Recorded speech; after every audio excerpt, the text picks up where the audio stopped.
जब आचार्य श्री ने नरमेध यज्ञ का संकल्प लिया तो इसका भारी विरोध हुआ। इसका भारी विरोध होने का यह कारण था कि लोगों को इसका मतलब पता ही नहीं था। वो नरमेध यज्ञ को नरबलि से जोड़ रहे थे। आचार्य श्री ने विभिन्न मौके पर कई बार यह स्पष्ट किया है कि नरमेध यज्ञ और नरबलि दोनों में बहुत अंतर है।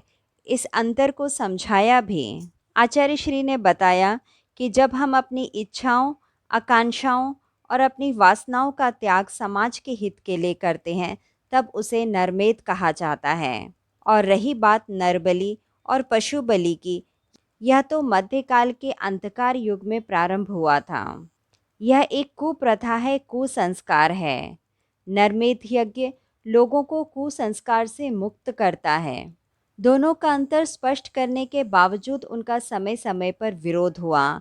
कुछ ब्राह्मणों के दल ने, कुछ संतों ने, कुछ महात्माओं ने भी उनका विरोध किया, परंतु जब उनका मतलब उन्हें पता चला तो उन्हें ऐसा प्रतीत हुआ कि उन्होंने इसका विरोध करके अपना समय नष्ट किया है। नरमेध यज्ञ आयोजन में कई तपस्वियों और कई संतों ने भाग लिया था। उन्होंने अपने अपने अनुभव लोगों के साथ साझा किए। उन्हीं में से एक थे राधे श्याम। पंडित राधे श्याम की रचना घर घर में उस वक्त मौजूद थी। उनकी रचना का नाम था राधे श्याम रामायण। राधे श्याम रामायण बहुत ही लोकप्रिय रचना थी। मन संभालते हुए उन्होंने कहा कि राधे श्याम रामायण जैसी रचना लिखना उनके अकेले की बस की बात नहीं थी। भला एक 12-13 साल का बच्चा क्या लिख सकता है रामायण के बारे में? तीसरी या चौथी कक्षा में पढ़ने वाला लड़का किस तरह से रामायण के मर्म को लोगों को समझा सकता है? उन्होंने कहा कि इस ग्रंथ को लिखते समय उन्हें ऐसा प्रतीत हो रहा था जैसे ब्रह्मांड की शक्ति उनके हाथों में आकर समा गई हो। यह वे लिख नहीं रहे हैं, उनसे कोई लिखवा रहा है। उन्होंने लोगों को यह भी बताया कि इस ग्रंथ को लिखने से पहले उनके पिताजी ने उनसे 1.25 लाख गायत्री का महापुरुषचरण कराया था। यह उसी उपासना का प्रसाद है कि वह यह ग्रंथ लिख पाए। जब उन्हें नरमेध यज्ञ के बारे में पता चला तो जिस श्री राम के बारे में उन्होंने अपनी रामायण में लिखा, उसी नाम के व्यक्ति से उनके मन में मिलने की इच्छा हुई। उन्होंने यह भी कहा कि मैं नरमेध यज्ञ के इस आयोजन को देखकर फूला नहीं समा रहा हूँ। चारों तरफ गायत्री उपासना का प्रचार हो रहा है। हम सभी को उस विद्वान का अनुसरण करना चाहिए जो इस यज्ञ के पीछे खड़े हैं। उसके बाद मंच पर आए संत स्वामी राम कल्याण आनंद जी। उन्होंने भी एक अनोखी और सच्ची घटना के माध्यम से गायत्री की उपासना के बल को समझाया। उनका कहना था कि गायत्री उपासना इस समाज में सुधार ला सकती है। उन्होंने बताया कि वे भैरव के उपासक थे।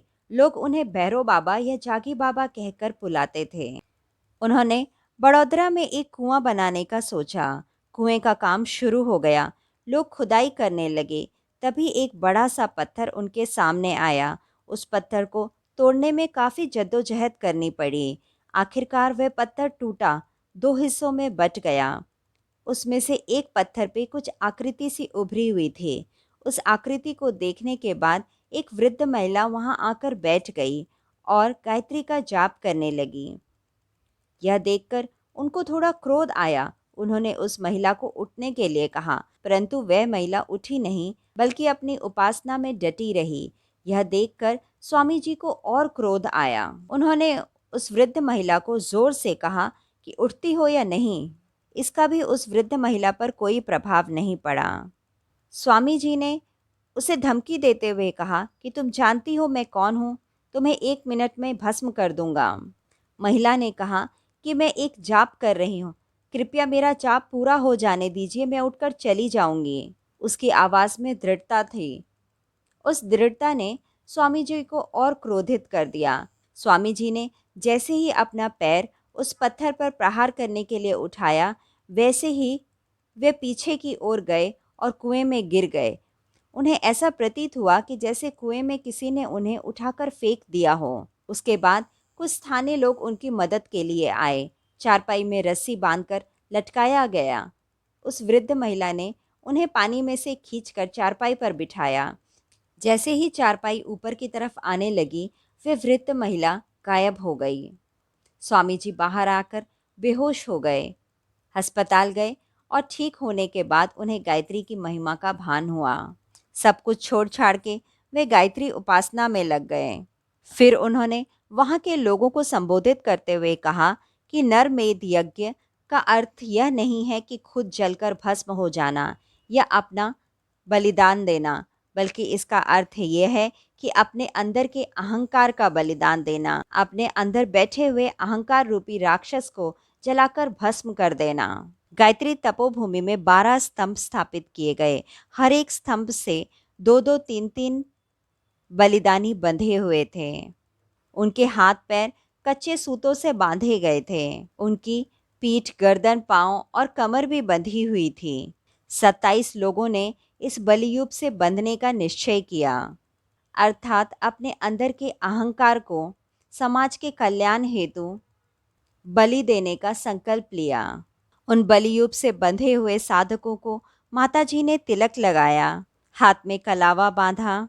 माताजी उनके हाथ में नारियल और प्रसाद रखती जा रही थी। इस तरह उन सभी साधकों ने अपनी आवश्यकताओं, अपनी इच्छाओं को तिरोहित कर दिया और यह संकल्प लिया कि हमें जिस काम में भी लगाया जाएगा हम वह करेंगे, चाहे वह काम सफाई का हो या ग्रंथ लिखने का।